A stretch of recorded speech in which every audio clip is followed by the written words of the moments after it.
Hey, what's going on, everybody? It's me, baby girl. I'm back to do another short reading. I had pre-recorded another video a couple days ago, and I wasn't happy with the way it turned out, so I'm going to redo this one. I'm reading from The Murder of Reality, okay? And where I had left off, because it's been over a month, I'm going to read chapter 14, Abraham and the Sacrificial Ram. And then I'm also going to read from Flying Serpents and Dragons. Now, I'm going to try not to do a lot of ad-libbing. I just want to get into it and get through this book. So where I left off was, I'm going to skip around. I'm going to go to chapter 5. What exactly was a dragon? Okay. So again, I'm reading from Flying Serpents and Dragons and The Murder of Reality, Hidden Symbolism of the Dragon. Favorite topic? Cryptids. Another second favorite topic? The reptilian. There are other things that walk around that look like us, but are not of us. All right. And we need to read and understand some things. So I'm just going to read to you, and then I'm going to let you get back to your day. So anyway, chapter 5. What exactly was a dragon? At this point in our story, we can summarize the universal understanding of what qualifies or qualities of appearance and behavior constitutes a dragon. Okay. There is a common thread that runs through all these stories of flying serpents with fiery breath. Now, and I have to go back and look, and correct me if I'm wrong. I just got off from work, so I'm kind of foggy here. There was a gentleman, I think he was tagged with the Smithsonian Institute, or he was a scientist or archaeologist that came up with the word dinosaur. And I need to see when that actually took place. Let me see if I can go really quick. My tablet's over here charging, so let me just do this. Let's see, when dinosaur invented. 1842 by Richard Owen. All right. 1842. So it was after the fall of Tartary. All right.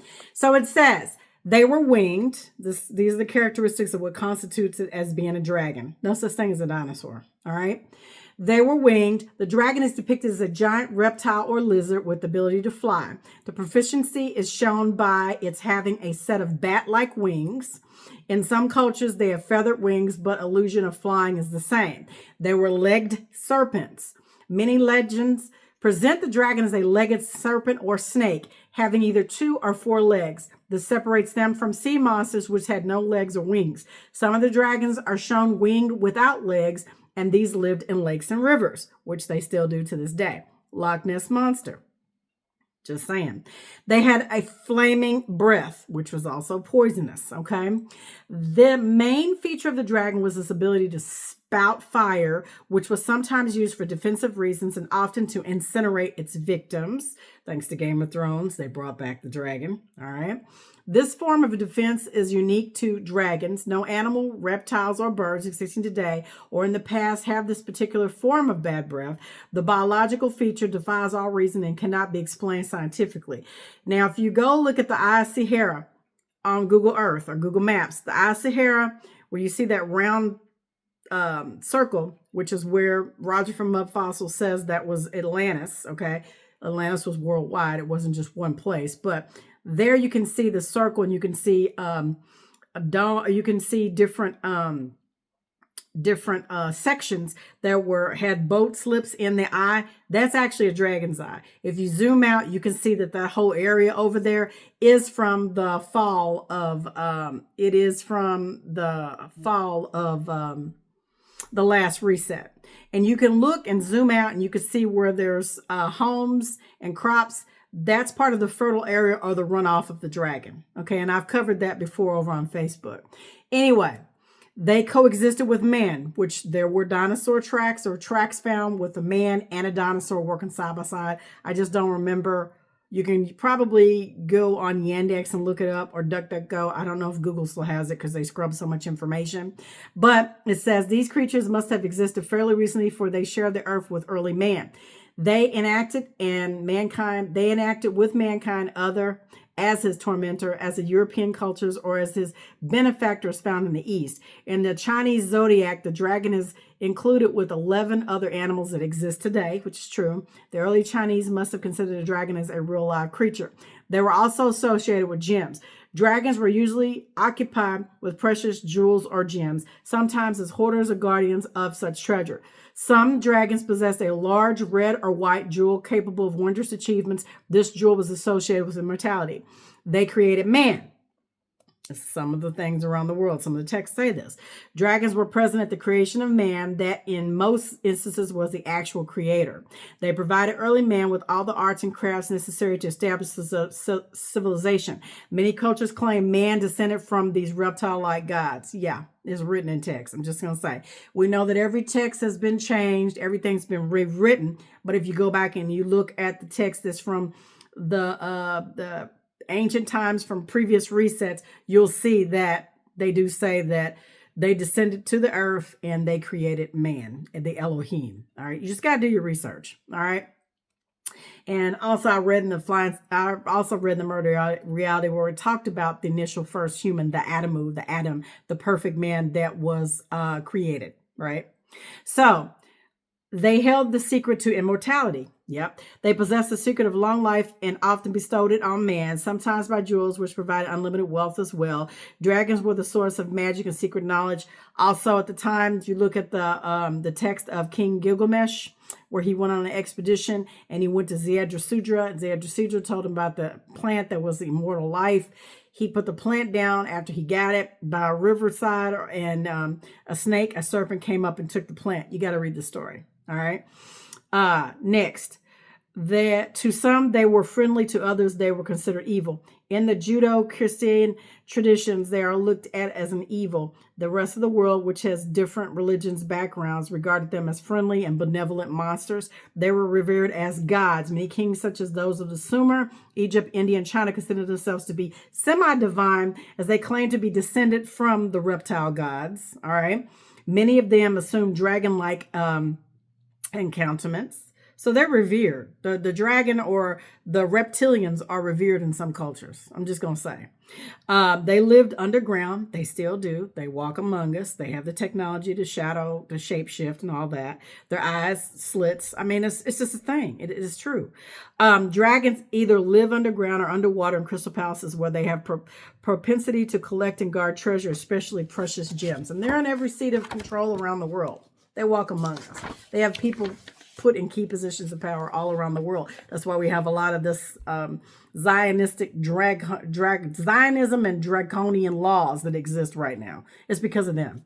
All right. And then it says they fought each other in the sky. That's true. Mohenjo-daro is one of the examples where there was a nuclear blast that went off. Dragons constantly bickered and fought among themselves, either for territory or over the control of precious stones. This is a source of the struggle of the evil dragon found in many cultures. Logical conclusions. They were not dinosaurs. We have to rule out dinosaurs not only because they lived millions of years ago before the advent of Homo sapiens, but there is no known flying dinosaur which fits the description of a dragon, like the paradoxical falls short. They were real and not imaginary. The dragon was known universally. All cultures pictured dragons in a similar way with all minor differences. It seems, therefore, they must have had a common origin. Why does it symbolize or represent? What does it symbolize or represent? Okay. And then third, their obsession with gems. Gems have a central theme in Legends of Dragons. They have compulsion to hide and protect these precious stones. Sometimes the possession and protection of these jewels was all encompassing purpose of existence. Were these stones the power crystals of the Sumerians, which gave extraordinary power to the owner? They had the ability to fly. Of their flying capability, the following deductions can be made. The wings of the dragon symbolize the fact that the serpent gods could roam the skies and the earth at will, even to which the stars or a home in the heavens, giving them wings, was only way early men knew how to show the ability of the gods. The notion of the showing the gods and demigods with wings is universal. I mean, they had the technology. Not only did these creatures actually exist, but later on, depending on which reset you're looking at, they had aircraft. I mean, and they depicted them as fiery serpents because of the aircraft that they had, the technology that they had. So you got to look at, we're on the seventh reset, we're the seventh new humanity, 7 generations. Look at the 6 generations prior to us, the technology, like the last generation, which was Tartary, which they've damn near tried to erase and say it was in one certain sect of the world when it was worldwide. And when it was us, the melanated people, that built Tartary along with giants, just like Chief Red Wolf has said in his videos. Last part. They had the ability to fly. They had the fiery breath. The fiery breath or flame-throwing ability of the dragons may have had 2 origins. These serpent gods roamed the skies, fought amongst each other, sometimes incinerated early men accidentally with these flaming breath. Flames may have been represented a fire weapon of some sort. It may also have been the flaming exhaust of the sky vehicles as described in the books of Ezekiel and Enoch.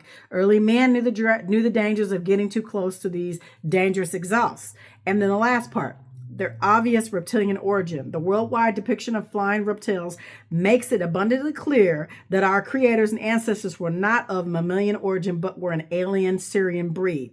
Nearly all cultures attributed these origin to a reptilian-like creature that descended from the skies or came out of the sea. The serpents, not mammals, dominate nearly all the myths and legends of mankind. And it's true. And if you got to look at the makeup of the human anatomy, the human body, we do have a reptilian brain, people.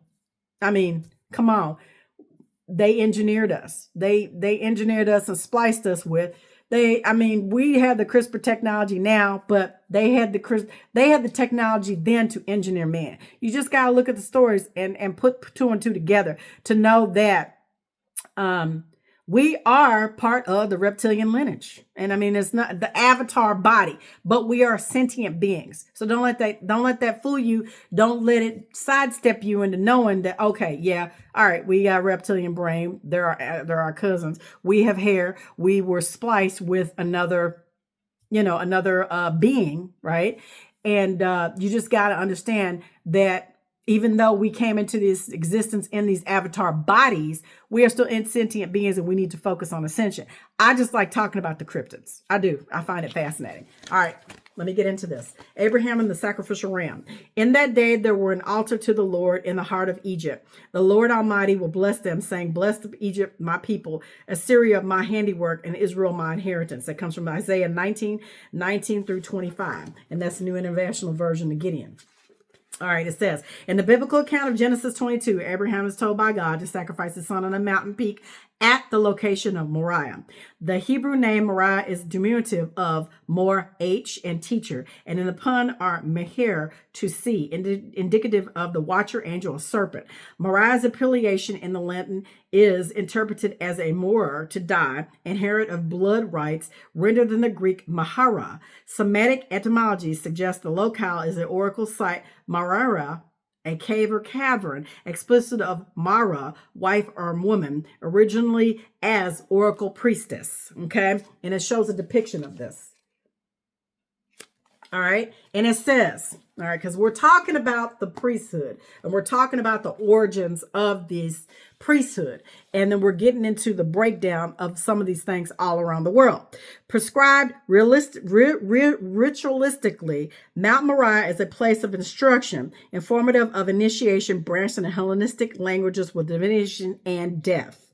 The Greek etymon mora, which is fate, is conceptual to the Latin to the intransitive verb moria, to die, and mora, to delay. In English, the ensemble is fate, fatal, fetter. Definitions according to the firstborn Isaac. According to Genesis, Abraham is tested and requested by God to sacrifice his first son, Isaac. On attempting to fulfill this obligation, an angel intervenes and prevents him from striking his son. In gratitude, or thanks, Abraham offers a ram caught by its horns in a thicket, emblematic of the tabernacle. The symbol of the ram is concurrent of the amoru and signifies a replaced offering described as concealed. The Hebrew noun ayel, or ram, is esoteric of the appetite of Hillel, or Lucifer. In Egyptian Arabic, the connection between the ram and the human offering is reiterated. The sacrificial placement of ayel, or ram, upon the altar connotates the wordplay ayala, or family, a synonym of ascension, apparently in the Hebrew vocabulary, aliyah. Aliyah in Old Semitic is related to Elah or Elo, a light parallel to burnt offering and the angel or the dragon. In Babylonian imagery, the ram is thus depicted as a winged. The English noun ram is deduced from the Semitic word ram or lofty and connotates ram, R-A-M-M, as grief. Depicted of the fallen ram first appears as an ancient Babylonian sign and is later adopted by the patriarch Abraham. Graves found during the excavation in the ancient city of Ur, Abraham's birthplace, has subsequently revealed many elaborate objects. Some of these show the ram in the thicket, an image similar to the biblical account of Abraham's aborted or replaced sacrifice. The famous scholar and archaeologist Leonard Woolley documents such practices in 1928 after excavating the tomb of Queen Shabab Ad in the city of Ur. Woolley, perhaps because of Ur's connection to Abraham, expressed his intrigue at this development. In his personal records, he states that the nature of these practices appeared secret. Quote, as Woolley states, no less remarkable than the objects found last winter in the rural graves at Ur was the discovery of the rites of human sacrifice which accompanied the burial of the king. In all the literature of Babylonia, there is no hint of any such custom as having such practice at any time. Long before the historic period from which our written records date, it had been discontinued and the memory of it either forgotten or carefully concealed by writers, grown ashamed of the barbaric rites of an earlier day. The acute observations made by Lion Sheep Sorry. Leonard Woolley concurs with his own research that demonstrates human sacrifice in the context of the angel veneration in secret and closed to the uninitiated. In Babylon, the ram exemplifies the reinstated tribute, a child. Substitution of Isaac with the ram signifies or stigmatizes the offering and the concealment. All right. And then this picture shows the braided cobra headdress of Queen Shabad and insignia of the hairy snake. Look, they say it's a headdress. That looks like braids to me. A thought to this people. I'm just going to say it. So, the Egyptians that are picked today are dark skinned like me and even darker. All right. So they don't depict the real people of this land. All right. They have to whitewash everything and change things. And I'm just keeping it 100. You got to do your research to know that. So anyway, it says religiously, the Jewish lamb indicates the votive without blemish characterized as the yirid or fair and suggests yeled or child. In the Egyptian idolect, the noun kabish or ram is indexed in Syrian and kabas coming or low or meaning epithets of amun. Purchased as a sacrificial offering, the lamb is offered in repayment of a sin. Did I skip a page? No, I did not. I just want to make sure.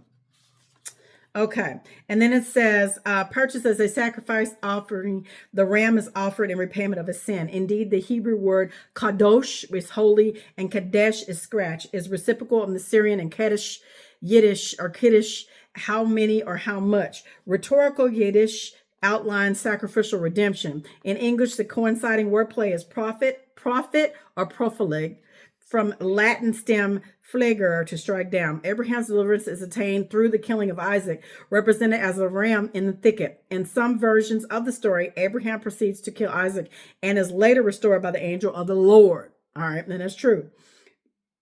Isaac is deemed as righteous and is emulated as a holy offering.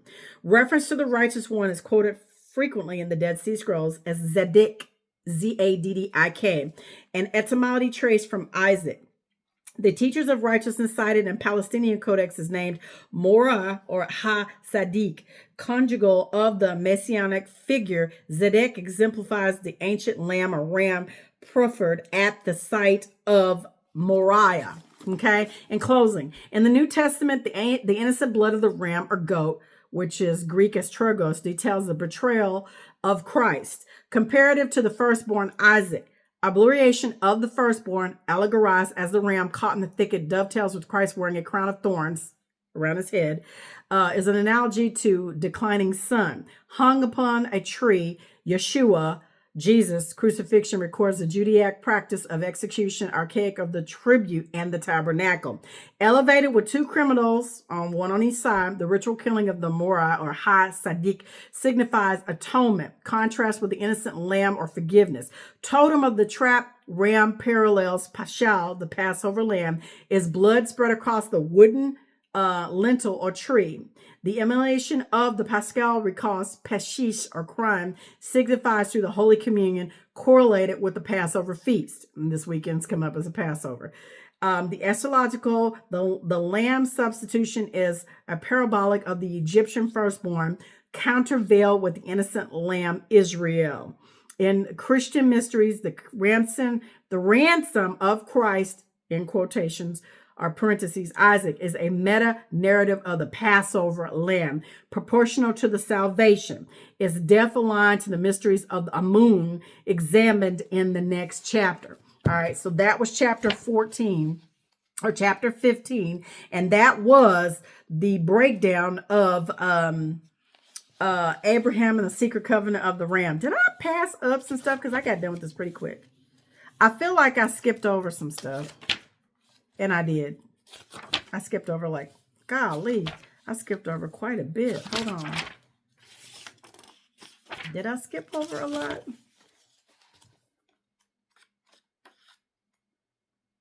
Okay. What did I read? I read chapter 14, right? And I think I should have read Abraham and the secret covenant of the ram. That's the one I should have read, you guys. I apologize. So I'm just going to skim through this really quick. This says, and said unto him, I am the Lord that brought thee out of Ur of the Chaldees to give thee this land to inherit. And he said unto him, take me an heifer of 3 years old, and she goat of 3 years old, and a ram of 3 years old, and a turtle dove and a young pigeon. And he took unto him all these and divided them in the midst, and laid each piece one against another, but the birds divided he not.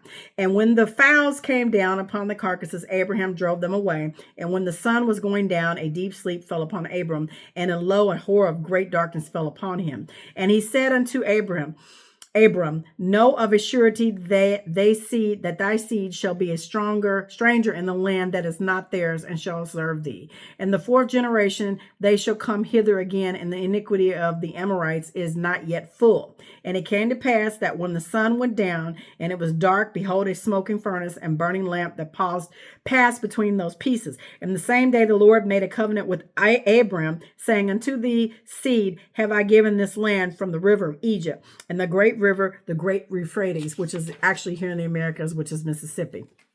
All right, let me get through this part, and let me see. All right, some key things. I'm not going to read this because I don't want this to be really, really long. I just want to bring out some things. So Abraham's name appears in the Semitic language as Avram, A-V-R-A, a title reminiscent of Avira, transgression, commensurate to the regenitive of Avi, the spring. Philologically, Avi is compared to the offertory lahev, or to bring, identified with the Apha, the serpent, and the Hafa, an apparition sacrifice of Abraham's first son Isaac to a fallen angel, is a precursor to the Moses offering the Egyptian firstborn, depicted as a sacrificial or spring lamb. In Hebrew, the polyform noun avi, which is spring, is used figuratively to denote a youth. The same wordplay is recorded also in Latin. The noun ver is rendered as spring or youth, conceptual in the English vocabulary to offspring. Evidence suggests that Latin is concomitant to the burnt offering. For example, the Roman noun ver is employed also as the stem ver, to reverie, to be afraid, to fear, or to be apprehensive. Ver informs the English adjective fear, and contrary to the Oxford English Dictionary, is related to the Latin transitive verb vere, to fear, be apprehensive, anxious, or afraid. Correlation between fear, offspring, and young suggests an earlier association with child sacrifice aligned in the biblical tradition to the descendants of Lot. All right? Going back thousands of years. They're still doing this today. Where do you think adrenal comes from? Why do you think these people in Hollywood stay looking young as they are? Because they're still using us as harvesting our melanin and child sacrifice all around the world, no matter what color it is. I'm just telling you. So it says, introduction in Genesis 12:4, Lot is named as Abraham's nephew. In the following chapter 13:8, Abraham calls Lot his brother. Relationship between the patriarch and Lot is clarified in Semitic spelling of Abraham's name. In Egyptian Arabic, A-A-M-M, refers to an uncle, specifically a father's brother, and is congruous with the name Abraham. Designation of Am is usually discreet to suggest the Western people. The Amu allied to Abraham through his nephew Lot. Arabic for an uncle, is congruent with the Semitic wordplay Av, and alternately Abram. Both assignments in Hebrew record the anagram, father's uncle, implicit of Amu, faction, and Lot. There's the connection there, all right? Consistent in Latin vocabulary, Avram records aviculus, a maternal uncle. Diminutive of avus, a grandfather, forefather, ancestor. Obvious grandfather is derived from the Hebrew noun ab, or av, A-V, father, and formerly abba, which means daddy. In Aramaic, the noun Abba or daddy puns with the Abrahamic word Af or viper, abstracts of Avis, bird, symbolic of the spirit. Covertly, the patriotic descendants of Avis are paired with Avis, a bird, systematic of an angel or serpent. In addition, the Latin wordplay Avis, grandfather, and Avis, bird, is repeated in the English nouns father and feather. All right. Theologically, the Roman substitute avus, a bird, initiates or enunciates the Greek eponym avo, or breath. Avo translates into Latin as spirit or breath. Okay. English spirit in Abrahamic nepharis, or breath, records nafs, the soul, literally the self. The breath or Holy Spirit is symbolized in the occult iconography as the plumed serpent. See the baptism of Christ, Gospel, Matthew 3:16 through 17.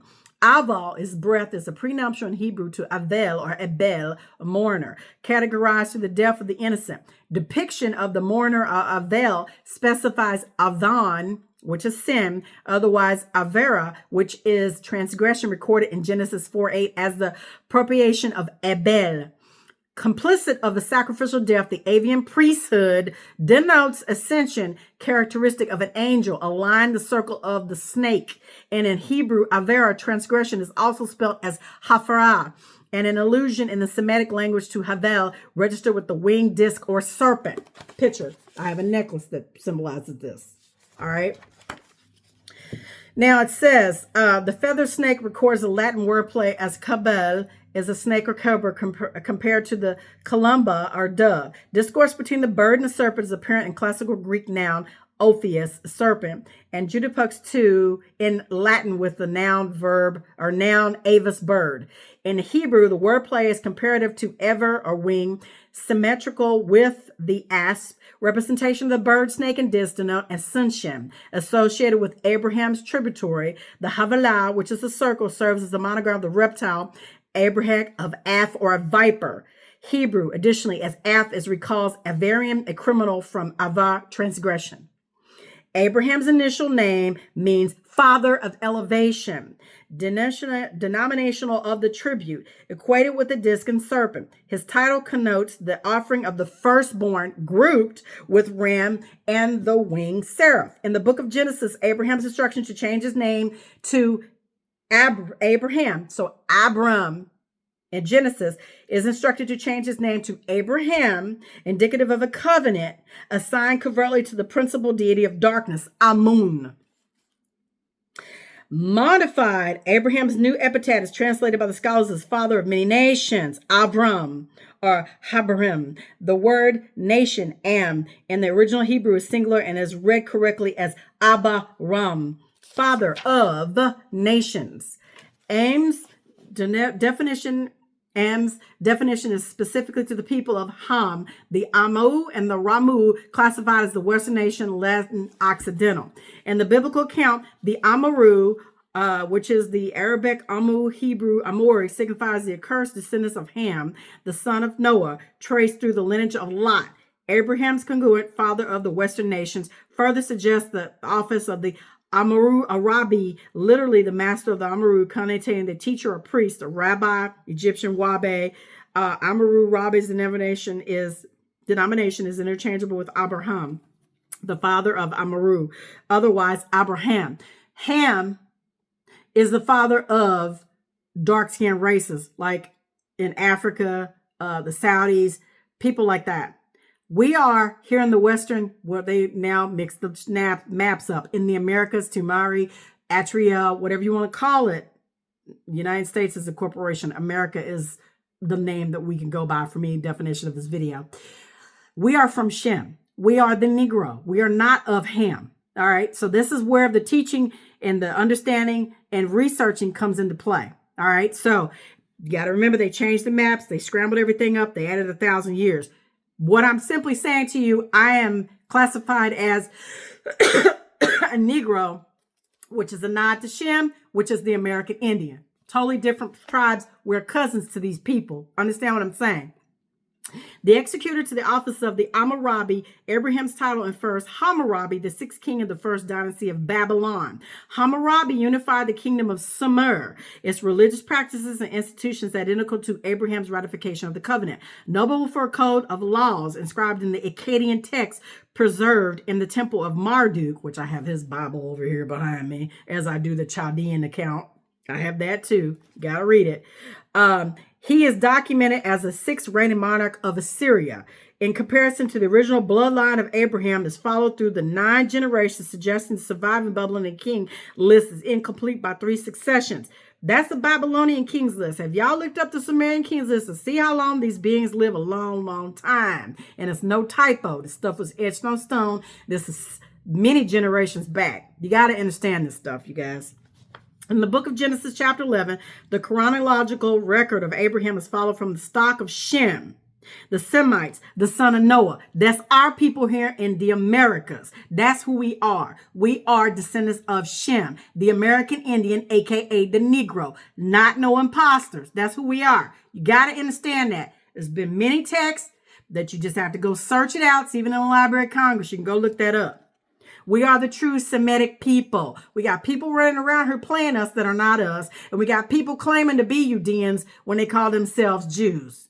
2 different factions, 2 different people. Why does this matter? Because you need to know who you are. Because if you don't know who you are, you're going to continue to make the same mistakes over and over and over again. We're talking about ascension. This is key to ascension. Do you understand what this place is and how it's been manipulated and used against us? All right. That's why I'm explaining it to you. So it says, ascension of Abraham's position from the tribe of Shem into Ham is acquired through marriage to his half-sister Sarah with an H, which is a Hebrew princess, and covertly records Abraham's allegiance to the royal house of the Abimelech implied in Genesis 20. Abraham's adoption of Isaac as his legal heir displaces Ishmael, Abraham's firstborn.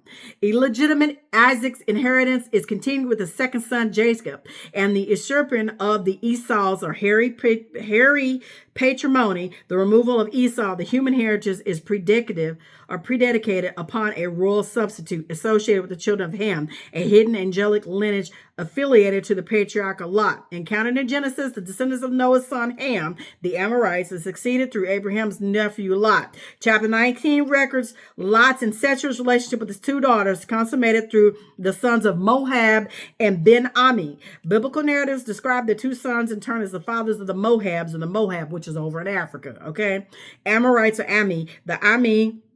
The undisclosed is the Amaru people of the Amaru, West Asia, and grouped with the Moab, a play on the Arabic noun Marab, or the Occidental of the West. Theoretically, Abraham's successor, Isaac, originates Ishmael's birthright. See, people running around here thinking that we are something that we're not. You got to remember, they changed the text. They added 1,000 years. They flipped the maps. All right.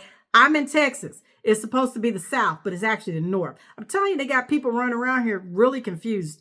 I mean, even the days of the so-called week, W-E-E-K, which refers to week, W-E-K, spells. Everybody's under a spell. All I can tell you. And this stuff is going to blow your mind when you really figure this stuff out and you go in within yourself and you meditate and ask the Creator of all to show you these things. All right. I'm not here to argue with anybody. I'm only here for a certain group of people, small percentage that's only going to understand this stuff. Now, it says Moab is a play on the Arabic noun Marab, Occidental West. Theoretically, Abraham's successor, Isaac, irrigates Ishmael's birthright. Illegitimate Isaac's bloodline originates from the lineage of Ham. Illegitimate.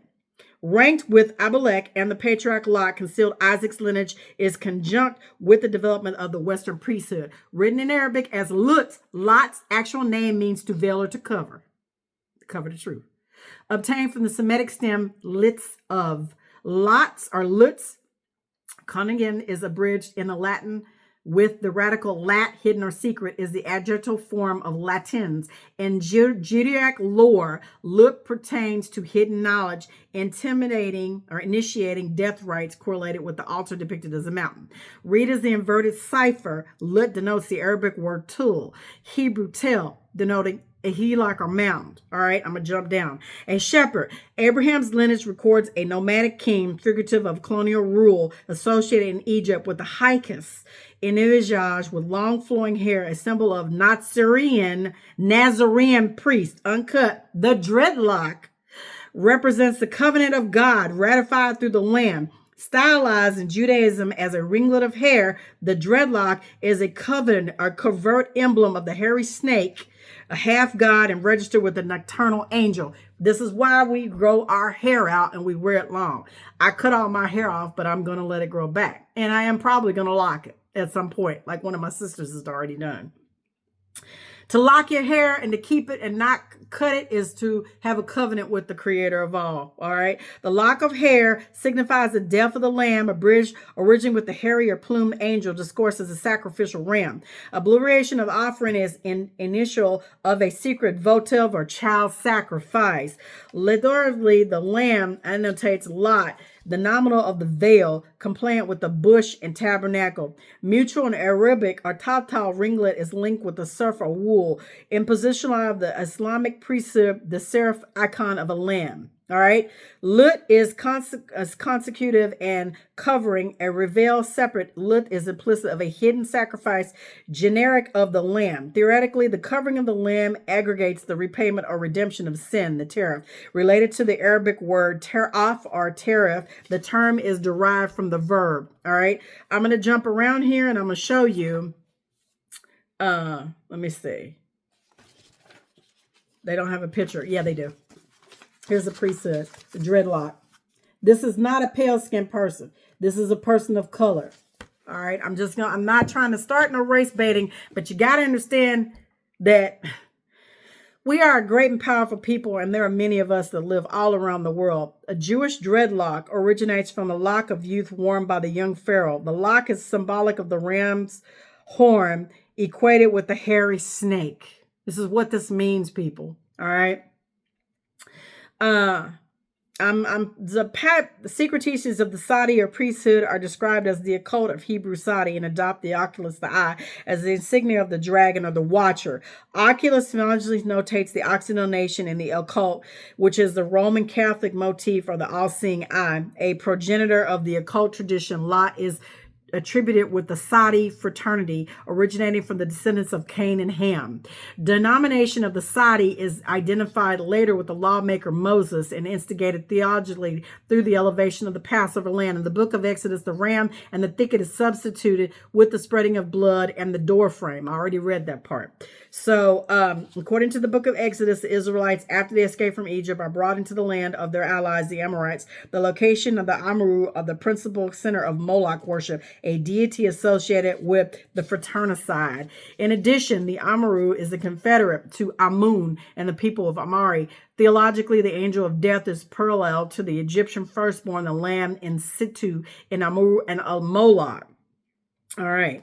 So what it says here, did I read this part? Let's wrap this up. The direction of the east, the Egyptian Arabic shar, is codified. Speak of shar as the adjective evil, congruent with the Syrian root shol, or to burn. Ritualistically, the east suggests shol to carry a signifier of the offering, connotating shar or hair, realized as say the lamb. Archaeology, the symbol of a hair doubles with the hairy angel and human angelic, or the serum, a goat deity specified, substituted with the lamb, an innocent child. Materialization of the serum is categorized as the Arabic. So it's breaking down the priesthood and how they sacrifice children and the position where these people came from, their lineage and how it denotes and how it goes through time, right? The lineage of Lot. Originating from the sons of Moab and Ben-Ami, Lot's children demarcate the Western priesthood. Solomon's worship of Shamash is constant with the Old Semitic stem Kim, or Egypt. A place name aligned in the Old Semitic to Kim is the Pleiades, figurative as Taurus the bull. The prelate of the pharaohs of Paro role as a high priest is distinguished in Hebrew as par or bull. partner with the Kamari, the she-goat. The office of Pharaoh, immortalized the par, or concords with the papa bull, a motif of the Western priesthood, or par of bovine, is written alternatively in Hebrew as shol. Cryptic of the Shahaz priesthood marked symbolically with the Shar east. East in the Old Semitic and notes Quadam, a cell to Adam and the sacrifice of the firstborn, cognizant with the veneration of Moloch. Conclusively, King Solomon's lineage demonstrates a genetic connection to the Old Semitic with the Pharaoh's genealogy. Solomon is parallel to the worship of the bull, equivalent with the traditions of Aaron and Lot. Esoterically, the bovine is equivalent to the Pleiades. Cryptically, the Saba or star Egypt affiliated to the Sabi priesthood with the goat and the gazelle and the bull. Do you see how these things are all portrayed and how they interconnect? In the previous passage, 1 Kings 11:7, the scriber, the redactor, apparent for the condemnation, gives no clear reason why Solomon should build an altar to Moloch. And it's still happening to this day. The answer is clear. The practice of child sacrifice is the early component of the Judaic faith inherited from Abraham and Moses. I read that to you. A duration of Solomon's alliance to the angelic serpent determined from the Babylonic cult of Haman, sourced from Lot, which is Ham and Aaron. Solomon's construction of the high place interferes a tabernacle later substituted with Solomon's temple. With these important points in mind, let's now turn our attention to the Abraham sacrifice in the context of the tabernacle and the ram. So you see all this stuff interplays with one another. I've read chapter 14 and 15, and I also read chapter 5 from Flying Serpents and Dragons. I hope this message finds you well. I hope this has been beneficial to you so you can see how things have transferred over time and how we've gotten these things to where we are today. The key point in learning all this information is for us to ascend, because if we don't understand what's happened in the past and the writings and study the breakdowns of everything, how can we ascend and how can we move forward and course correct as a nation and as a people? I hope this message finds you all well, and I hope this has been beneficial to you. Remember what I always say, be the change you want to see all around this earth dome, because it's up to you and I to make a positive change. I'll talk to you guys soon.